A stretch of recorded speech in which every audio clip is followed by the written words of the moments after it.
네, YTN 라디오 이재현의 뉴스 정면 승부 2부 시작합니다. 수요일 2부 이 시간에는 정치권 이슈를 종합적으로 분석하고 똘똘한 해법까지 제시해보는 순서죠. 신율의 콕 순서로 이어가겠습니다. 명지대 신율 교수 나오셨습니다. 안녕하세요. 네, 안녕하십니까. 네. 자, 조금 전에 저희가 뉴스를 정리해서 전해드렸습니다마는 국민의힘과 민주당이 극적으로 국정조사에 합의를 했습니다. 네. 이태원 참사에 대해서 그동안 국민의힘은 부정적인 입장이었죠. 수사를 지켜보고 수사가 미진하면은 국정조사를 하자 이렇게 했는데 전격적으로 합의를 했습니다.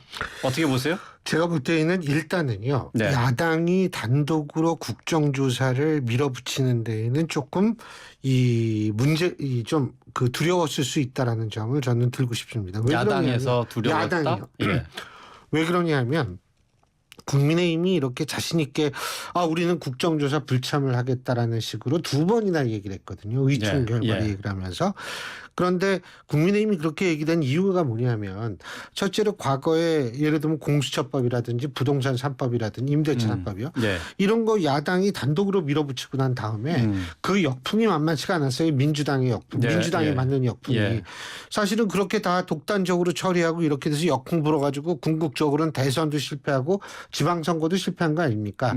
국민의힘의 입장에서 볼 때는 그런 경험이 상당히 중요한 역할을 했을 거라고 생각을 합니다. 그러니까 우리가 뭐 이렇게 안 하고 우리가 좀 나중에 하자 그래도 뭐 민주당이 어차피 따라올 것 아닌가 이런 생각을 했을 수 있고요.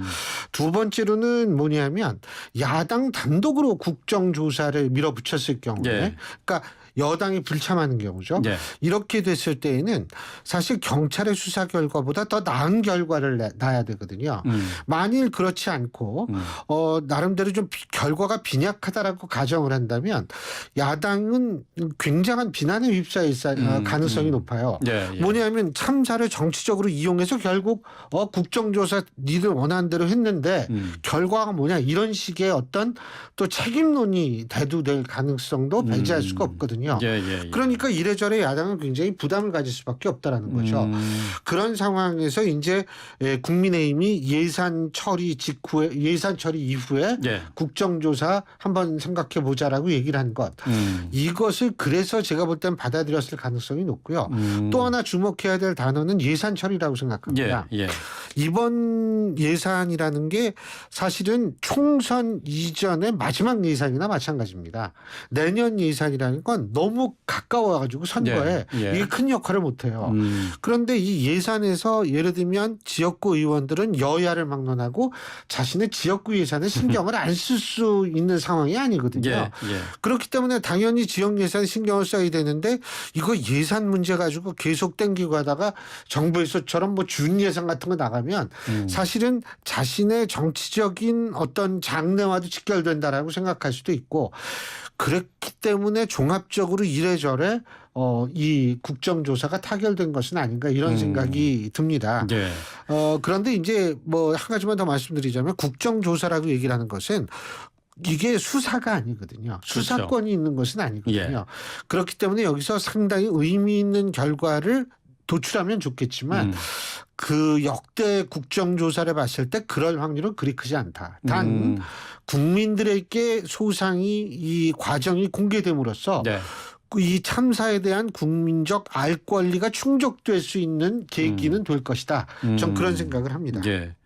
뭐 야당 단독의 국정조사에 대해서 부담감이 야당에 있었다라고 말씀을 하셨는데 야당이 있다고 말씀하셨는데 근데 뭐 사실은 좀 어떻게 보면은 국민의힘 입장에서도 야당 단독의 국정조사가 진행된다면은 국민의힘에서도 이게 결국 진상조사를 조금 회피하려는 그런 모습을 보여줄 수 있는 거잖아요. 그러니까 거기에서 전제 조건을 다는 게 경찰 수사 결과를 보고 나름대로 뭐가 된다면 그때 국정조사의 여부를 결정해도 늦지 않다라고 얘기한 이유가 이제 바로 거기라고 생각을 하죠.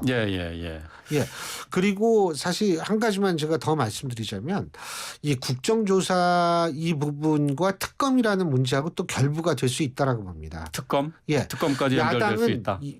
국정조사 플러스 특검을 그렇게 해서 섬유운동을 하고 막 그랬던 거거든요. 예. 근데 지금 섬유운동을 어느 정도까지 했는지 잘 모르겠는데 이 국정조사 플러스 특검 이걸 마치 한 세트로 생각을 한 건데 여당이 국정조사를 받아들임으로써 이게 특검 주장은 제가 볼 때 상당히 약화될 가능성이 있다라고 보기 때문에 국민의힘은 그런 거는 생각했을 수 있겠죠. 어제 그 이태원 참사의 유가족들 일부가 기자회견을 열었습니다. 뭐 한 30여 명 정도 되는 유가족들이 민변 사무실에서 기자회견을 했는데 여기서 이제 진상 규명을 원한다라는 얘기도 나왔고 대통령의 진정한 사과가 필요하다 이런 주장도 나왔습니다.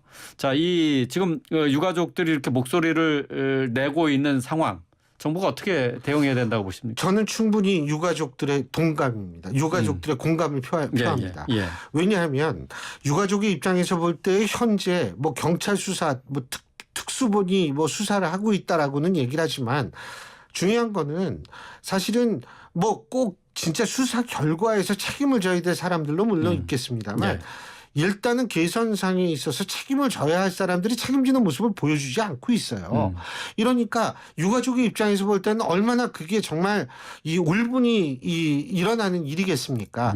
그러니까 당연히 그렇게 해야 하고 물론 윤석열 대통령이 사과를 했죠. 2번 정도 얘기를 했지만 실제적으로 유가족이 원하는 것은 대국민 공개석상에서의 대국민 사과일 겁니다. 과거에 그럼 역대 대통령이 그런 걸 한 번도 하지 않았으니까 라고 얘기하면 모르겠지만 노무현 당선인도 그랬고 김대중 대통령도 그랬고 사실은 공식적으로 대통령이 대국민 사과를 한 적이 적지 않거든요. 그렇죠. 그렇기 때문에 그런 차원에서 윤석열 대통령의 사과를 요구하는 것도 저는 너무나 당연한 거라는 생각이 들어요. 근데 이제 지금 이 국민의힘이 아까 국조하고 연결된 얘기인데 이 국정조사를 예산하고 연결해서 나중에 하자라고 얘기를 했다면 제가 그거는 한번 칼럼에도 썼는데 그 전제 조건이 있어야 돼요. 전제 조건은 책임져야 할 사람을 일단은 수사 결과 말고 그거 기다리지 말고 아니 국민들이 다 봤을 때 이 정도면 이거는 책임을 져야 된다. 도덕적이든 윤리적이든 이런 사람에 대한 어떤 조처가 필요했다라고 저는 생각을 해요. 근데 그걸 안 하니까 유가족들이 이런 식으로 지금 울분을 토하는 거죠. 수사 결과가 나오기 전에 일단 뭐 수사 별개 문제입니다. 별개 문제다 이거죠. 생각해 보십시오. 아니 지금 드러난 사실 하나만 보더라도 아니 이 보고 체계가 일단은 엉망이었지 않습니까? 그렇죠. 그거 하나만으로도 책임져야 될 사람이 있습니다. 제가 누구라고 뭐 얘기하고 싶지도 않지만 그거 하나만으로도 책임져야 되는 거고요. 또 하나는 뭐냐면 6시 반부터 계속 신고 전화가 들어왔다는데 11번이나. 근데 그 신고 전화 들어왔다는 거를 그 해당 부처의 최고 책임자는 알았나요? 얘기를 안 하잖아요. 모르잖아요. 그런 차원에서 알았든 몰랐든 알았어도 문제고 몰랐어도 이거는 무능하다는 얘기 들을 수밖에 없기 때문에 저는 상당히 공감할 수 있는 주장이라고 봅니다. 뭐 신율 교수님뿐만 아니라 뭐 여러 사람들이 뭐 이런 부분에 대한 지적은 계속 하고 있는데 이게 이제 이어지지 않으니까 화가 나요, 진짜. 이게 글쎄요. 이거 빨리 어떻게든 결론을 내려서 국민들에게 좀 책임지는 자세 그런 모습을 일단 뭐라 그럴까요? 진정성은 둘째치고 형식적으로라도 그런 게 좀 있어야 되지 않을까 싶어요. 제가 한마디만 더 드리자면 이 어떤 구체적으로 수사 결과가 나와서 책임을 지게 한다라는 건 법적으로는 그렇게 해야죠. 법적으로는 당연히 져야 되는 그렇죠. 거고. 그런데 정치는 달라요. 법의 영역과 정치의 영역은 다른 게 뭐냐면 정치를 잘하는 사람은 뭐냐면 공감에서부터 비롯되는 겁니다. 이 공감에서 비롯돼야 하는데 이거 뭐 수사 결과 바라보고서 뭐 한다라고 얘기를 한다라는 거는 법적으로는 옳을지 모르지만 정치적으로는 옳은 일이 아닙니다.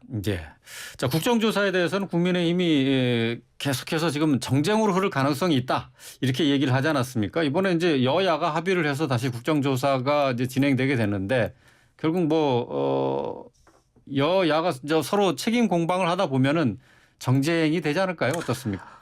국정조사는 과거에도 그런 모습을 계속 보여왔어요. 사실은 국정조사에서 그래서 제가 아까 말씀드렸지만 어떤 구체적인 결과를 도출해내는 기대를 별로 하지 않는 이유가 바로 거기 있는데요. 글쎄요, 뭐 시작하기도 전에 뭐 그럴 것이다 이렇게 얘기한 뭐합니다만 뭐 이번에 좀 다른 모습을 보여줬으면 좋겠다라는 말씀밖에 못 드리죠. 이거는 의례적인 얘기입니다. 예, 알겠습니다. 자, 이번에는 이재명 더불어민주당 대표에 관련된 수사와 관련된 얘기입니다. 최측근들이 연달아 구속이 됐죠. 네. 또 여기에다가 중진 의원들의 뇌물 의혹 또 수사가 진행 중에 있습니다. 여기에 대해서 박지원 전 국정원장이 검찰이 문재인 전 대통령은 용공 또 이재명 대표는 비리를 잡아가지고 지금 있는데 여기에 대해서 민주당이 가만히 있으면 안 된다.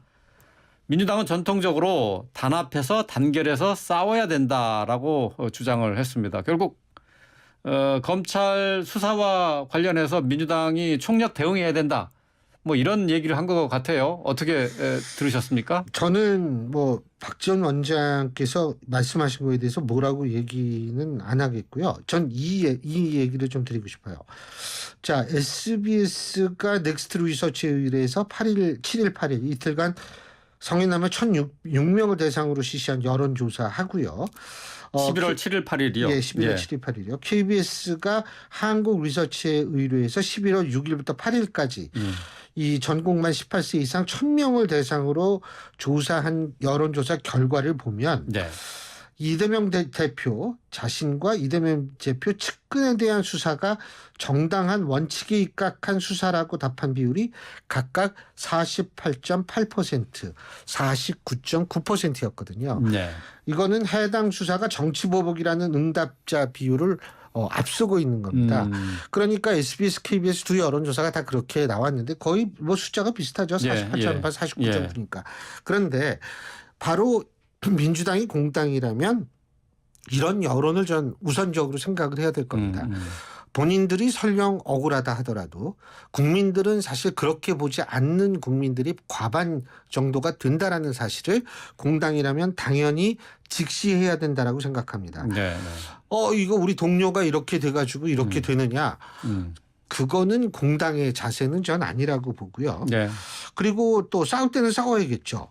근데 싸우려면은 이재명 대표나 이재명 대표의 측근이 억울하다는 구체적 증거나 증언 같은 것을 좀 제시하면서 이래서 우리는 억울하고 이게 이러니까 정치보복이다라고 얘기를 해야 될 거라고 봐요. 또 하나는 뭐냐면 이 정치검찰, 검찰 조작, 유검 무죄, 무검 유죄 이런 식으로 얘기를 하는데 이 두 사람 측근 두 사람이 다 구속된 상태 아닙니까? 그죠? 이 구속이라면 죄가 있다라는 걸 의미하는 것은 절대 아닙니다만 구속의 과정에서는 검찰이 구속영장을 청구하면 법원이 결정을 하는 거거든요. 그럼 최종 결정 주체는 사실 법원이에요. 그러면은 법원이 검찰 조작에 가담했다는 것인지, 사실은 그렇지 않습니까? 이게 뭐 모든 게 다 검찰이 이게 뭐 문제라고 얘기를 하는데 구속되는 건 법원이 결정하는 건데 왜 법원은 얘기를 안 하는지 이런 논리적인 모순이 있으면서 계속 싸우자라고 얘기를 하면 사실 국민들의 입장에서 볼 때는 굉장히 당혹감이나 이런 모순이 있나라는 생각이 들 수 있을 거라고 봅니다. 한 가지만 더 말씀드리자면 지금 방금 들어온 소식에 따르면 검찰이 CJ를 압수수색하고 있다라고 지금 연합에서 긴급속보로 떴는데 CJ를 왜 압수수색하느냐.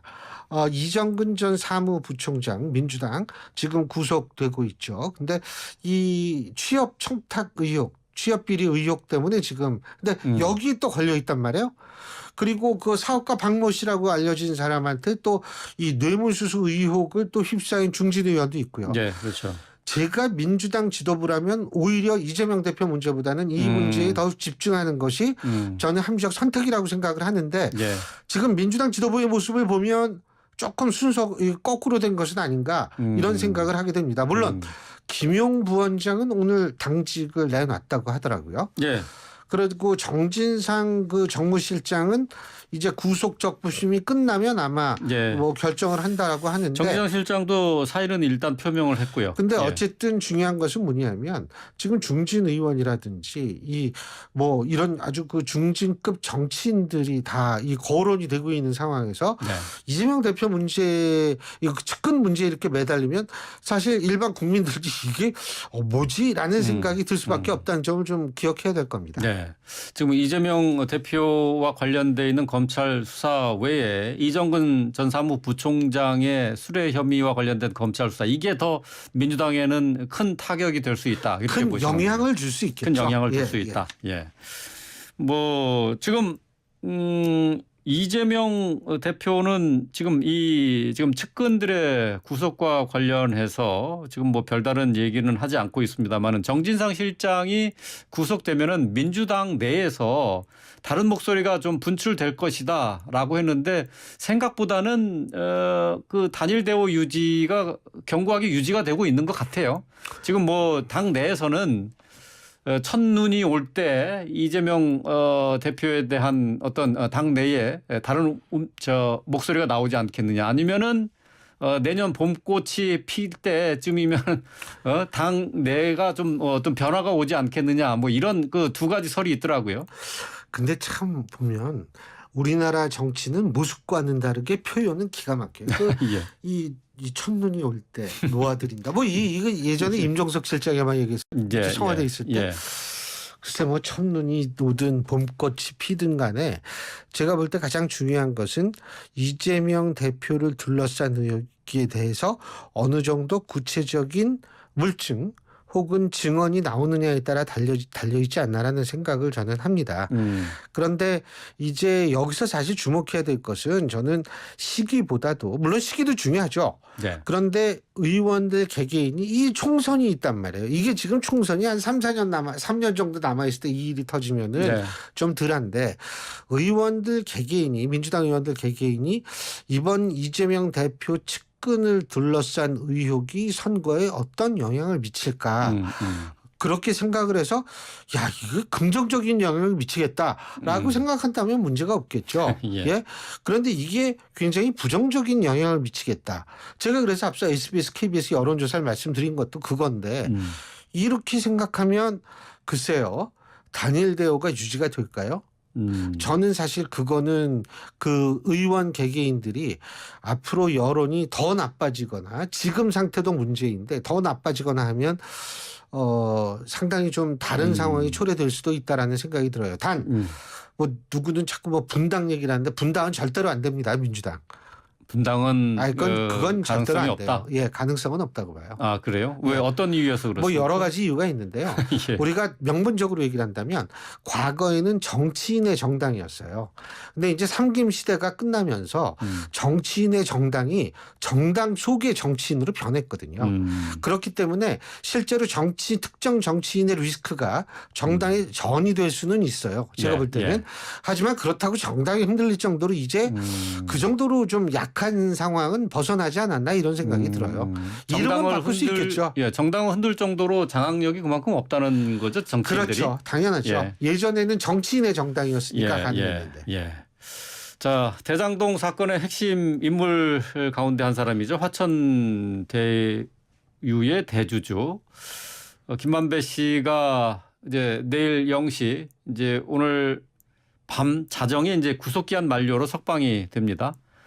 뭐 유동규 전 본부장이나 남욱 변호사가 석방 이후에 폭로를 이어가면서 김만배 씨도 혹시 이 대장동 사건에 대한 지금까지의 진술과는 다른 얘기가 나오지 않을까 좀 기대가 있는데 이제 그러니까 김만배 씨가 근데 오늘 입장문을 내면서 기자들에게 뭐 재판정에서 얘기 외에 다른 언론과의 접촉은 하지 않겠다 이렇게 얘기를 했더라고요. 그러니까 뭐 특별한 폭로 같은 거는 하지 않겠다는 얘기죠. 뭐 제가 볼 때는요. 유동근 씨가 지금 그렇게 얘기를 하고 있는 거는 유동규 본부장. 유동규요. 예. 이거는 배신감 때문이라고 봅니다. 네. 예, 이분은. 그리고 남욱 변호사가 또 얘기를 하는 거는 이런 얘기 주목해야죠. 내가 남의 죄까지 감옥살이 할 수는 없지 않느냐. 예.